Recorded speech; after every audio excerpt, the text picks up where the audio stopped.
My name is Gopa Kumar Das.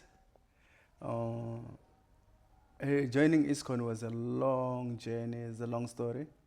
But I joined here in Cape Town. I was invited for Ratha Yatra, and I like the philosophy, and here I am. Okay. Yeah. Was it a book or was it the Ratha Yatra? What I sort of convinced was you? given a book in the 90s, but I never read it until I met like devotees who invited me for Ratha Yatra. Okay, which book? The Sense of Self-Realization. Okay. Yeah. Actually, it's a long story. It was given to me like maybe at least 3-4 times, and I kept throwing it away. Yeah, right. Yeah. And what was it? What made it stand out compared to? Did you practice any religion before? Or? Yeah, I was a Christian pastor for 7 years. What made it stand out was because I was already, when I met devotees, actually before I read the book, I started questioning the Bible a lot. Yeah, I found lots of things that didn't make sense, Yeah, like I was told that God was created me so I can worship Him. So that to me didn't make sense, like, because I remember one day I was lying back under a tree and a nut fell down. And when I took this nut and I realized actually that within this nut there's millions of trees. We cannot even conceive how to design a tree. And then this God who's supremely like a supreme scientist, why would we want to be worshipped by us? Imagine with this great personality and we want to be worshipped by mad people, We make lots of mistakes, We're really faulty. Why would God want to be worshipped by us? It didn't make sense, Yeah. So I started like doubting the Bible a lot, like lots of things don't make sense. God is loving, but yet He's willing to punish you. He's forgiving. But somehow, when you sin, He forgets about His forgiving nature, He wants to ban you forever. Forever is a very long time. Yeah. And what was it that, in that particular book, that gave you the real answer to why God created us? Prabhupada talks a lot about we not being these bodies. We normally identify with our bodies. I'm black, I'm white, I'm Chinese, I'm Indian, I'm American, I'm African. Yeah. So when Prabhupada talks about we're not these bodies, we're not Africans, we're not black, we're not this and this, that really stood out for me actually. Like it really made sense. Yeah. It really made sense actually. That's what attracted me. So you being a follower of Jesus Christ, you didn't feel like you're turning your back on Jesus because now you join? At that time, actually, I was like, I felt like I was very, very close to Jesus Christ, actually, because I was like very careful of outside influence rather than Christianity. So I was always fasting and begging Jesus Christ, Lord Jesus Christ, actually, to show me the way. So I felt like He was guiding me all the way. Yeah. I think I was becoming more and more of a better Christian than going away from Him. Yeah, right. Yeah. Right. And how did, say, your friends or like those who were part of your church, how did they react to your change? So when I moved into the temple, I tried actually practicing like devotional service towards God in Christianity. But in Christianity, they were always telling me that you are lost, because I lost hope in acquiring things materially. So I didn't want money, I didn't want anything, I just wanted to know God. And when I go to church with this mood, they always told me, oh, God cursed you, you don't have a job, I was not interested in having a job. I could get any job I wanted. But I was not interested in that because I had money before and I realized that money doesn't buy happiness. And yet these people are telling me that you need money to be happy. And when I looked at them, I just saw frustrated people. So the more I went to church, the more I realized actually that Christianity no longer have a room for me. Yeah.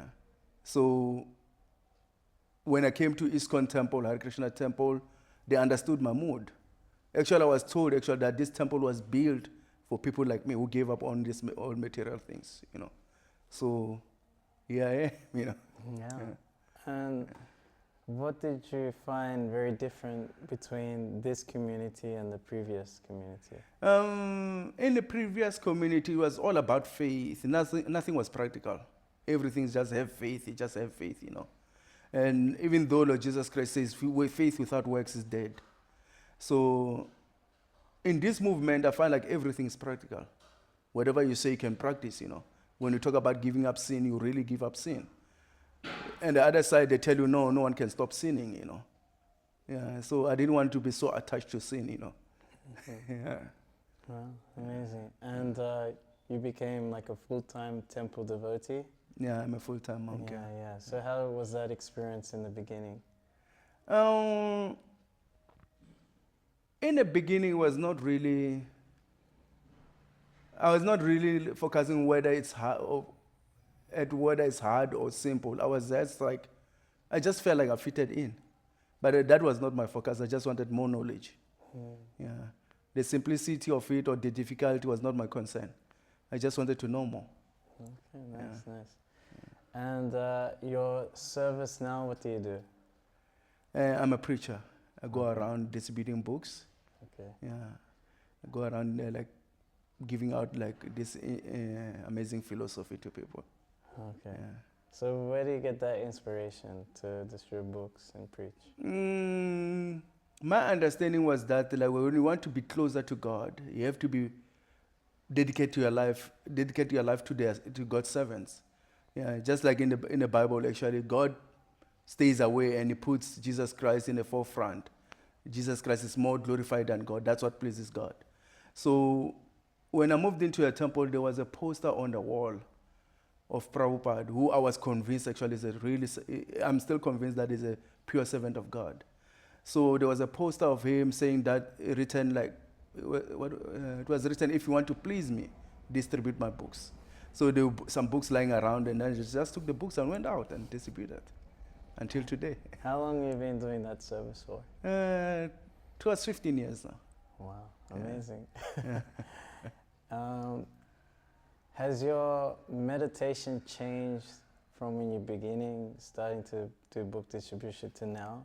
Is it a different type of meditation? Actually, when I look back at my childhood, my growth and everything, I cannot believe I'm the same person who did all this crazy stuff. Yeah, there are things when I look back actually at what I did, I cannot even conceive. How can a human being do this, But I did it like I'm totally a different person now. Yeah, it's like me and the childhood me is not the same person. Yeah, so the meditation really like purifies you, Yeah, right. Yeah. And who is your spiritual master? His Holiness Kadamba Kanana Swami. And if you could tell us a little bit how you've met and what inspired you about him.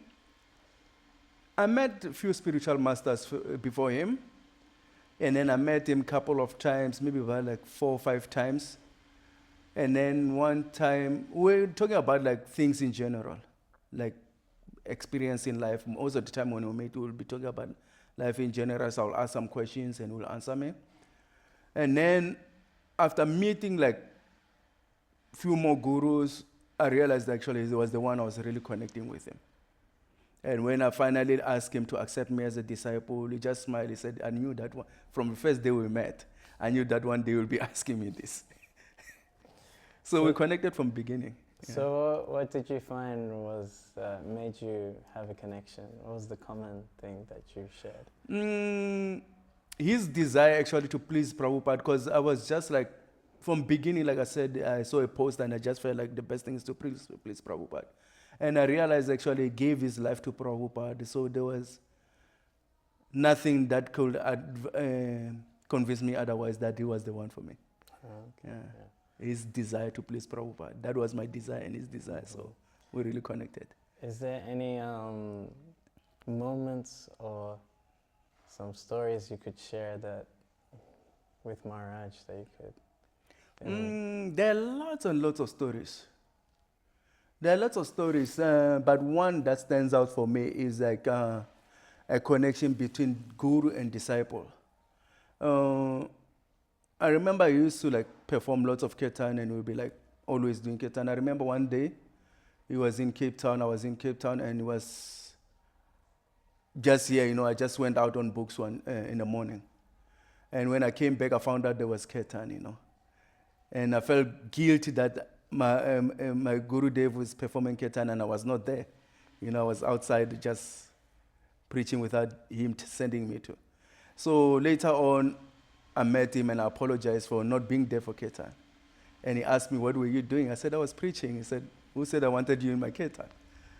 So that's when I realized actually that his main concern is preaching more than anything else. Yeah, yeah. So I realized actually that he also said I'm pleased by that actually. So I realized that actually the relationship with between guru and disciple is nothing else but the disciple following the instructions of a guru. That's what brings them close together, just following the instruction. Yeah. Nice. I was wondering if you could share any experiences from your preaching as a book distributor. Could be in South Africa or in other countries you've been to. Book distribution, like my experience is that now is different from previous time. People are no longer interested in like hard copy books, you know, like having a book in their hand. You still find people who are like having that culture, reading books. And then another thing is like one has to be really, really like compassionate towards fallen conditioned souls, and having a desire to help them stop suffering. So if you have that, whether they're accepting books or not, one will never give up. Just keep on like pushing and pushing. At least one person, helping one person a day, that's more than enough, you know. Yeah. If you can help more, that's even better. But one should never give up because people are not interested. Because like in this world, actually now, there's lots of like things that are attracting people to different directions, even though they're miserable. But they have faith that if I accept this, I might find happiness. If I accept that, I might find happiness. So one should always be like ready to help when they're ready for that. Yeah. It will only happen when somebody is ready, then they will take a book. If they're not ready, you cannot convince them otherwise. Yeah. So just have that compassion, you know. And how to develop such compassion? By noticing actually that I am here today because of someone else's compassion. Yeah. If you understand that actually I wouldn't be here if it wasn't for devotees' compassion towards me, then you will be able to be compassionate towards others. The thing is that we forget how we got here. Yeah. We forget. If we remember how we got here, then it's easy to have compassion towards others. Yeah. Nice, nice. And just a little touch on Maharaj's specific preaching for South Africa, particularly for those in African bodies. What do you see, how can you see that manifesting for us disciples? What can we do to help that? Yeah, Maharaj was, we cannot artificially just become like Maharaj. We cannot do that. Of course, through chanting, one can develop very good qualities. But imitating a great personality sometimes can be like challenging. Of course, sometimes when you imitate someone who's great, you might end up having the same qualities. But it's kind of challenging because you will be having lots of tests. He's able to like defeat those tests because it's his personality. He's not imitating anyone. So Maharaj was very compassionate, first of all. Was very, very compassionate towards living entities. We had lots of discussions actually about preaching in Africa. He told me, since I have this body, African body, I have to use it to preach in Africa. Of course, it makes perfect sense because people can easily relate to someone who looks like them. Yeah. Many Africans actually have this idea that if it's coming from the West, a white-bodied person is always good. But if it comes from India or anywhere else, it cannot be good. That's the condition we're given. Yeah. Even though practically we see that in the Eastern cultures, there's more like evidence of how religion works than when we look at the West. In the West, there might be lots of talking, having lots of TV channels about it. But when you look at actions, they're not exactly what they're speaking about. In the Eastern countries, there's not so much advertising of my religion is better than yours or this and that. There's no such, it's not a big deal in the Eastern countries. In the West, this is a very big thing. Everyone is thinking, like, oh, you know what, I'm better than this person, that one is better than it's just competition of religions without evidence whether the religions are working or not. Yeah, so what I like about this so-called Eastern religion, even though it's universal to all living entities, there's nowhere in a Vedic literature where we taught about Indian culture. It's just a culture of a soul. A soul you find in the West, and everywhere you find a soul. So it's not really an Eastern thing. It's just a business of a soul. So preaching in Africa, if a preacher is aware that I'm not this body, he has that realization, they will be able to convince anyone that we are not this body. But if I approach Africa and telling them I'm African, you cannot identify with two things when you're one. If you're one, you have to have one identity. It's either you're African or you're a soul. The fact is that after each one of us die, people who know this person, they will be saying, he was African, he was American, he was this, he no longer, even though he's still existing. But you get separated from this label. So when you understand actually that this label is just temporary, it's not who I am at all. It's just something which people can identify with in the world, but actually that's not who I am. Eternally, I'm an eternal servant of Krishna, I'm a soul. If this understanding is there, then a preacher can preach easily. But when it's identified with two things, that won't happen. Yeah. Nice. Yeah. And you were telling me about a novel or a book you're putting together. Yeah. What's its purpose? Who is it for? Maybe you can reveal a little bit what you've written so far. Yeah, so this book is about this boy from Uganda. It's like kind of fictional, but at the same time, it's focusing on real issues in life. So the characters are not real characters, but the subject itself is about reality. So this boy from Uganda is like questioning a lot in his village, having lots of questions. And yet he sees that all the answers actually, they're not accepted by everyone. And this bothers him a lot.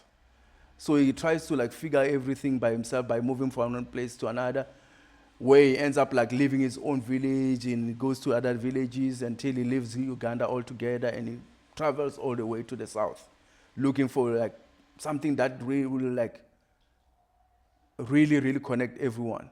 Because he noticed that actually whatever so-called knowledge, so-called culture is related to some group of people. If it's true, why is it not accepted by everyone? Why only this group of people accept this as truth? So that was bothering him a lot until he get a spiritual, somebody who has a clue.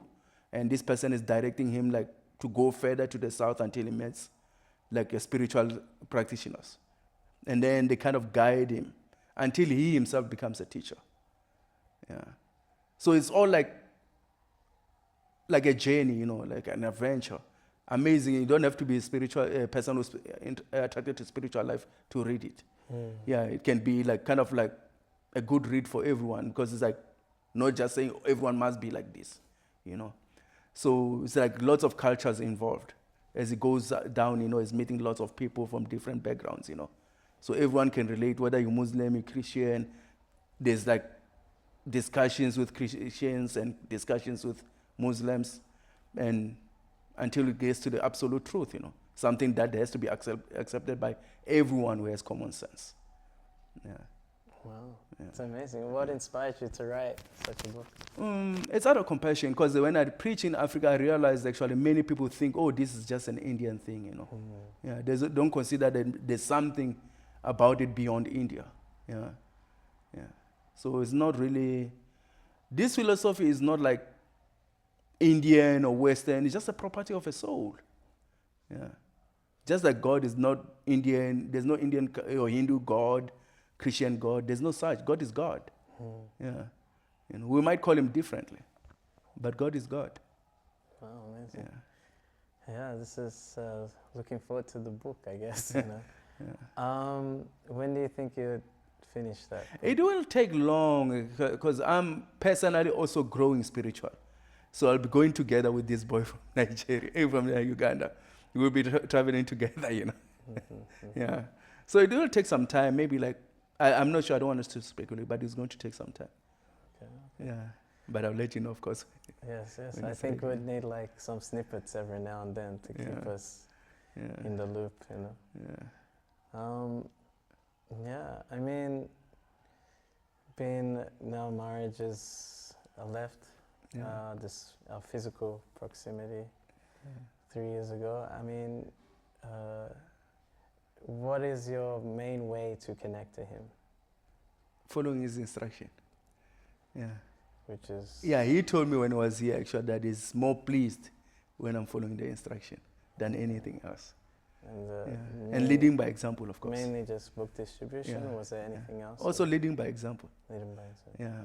Yes. Yeah. You can talk, but when your example is not, you're not leading by example, what's the use of your talk, you know? Mm-hmm. Yeah. Preaching is okay, but example Yeah. must be there. I'm happy that we got to talk though, because Yeah. we see your example, but usually we still don't know the person until they talk actually, Yeah. you know. So I'm very happy I'm that happy you're I'm also able to happy talk to to talk us. to you. Yeah.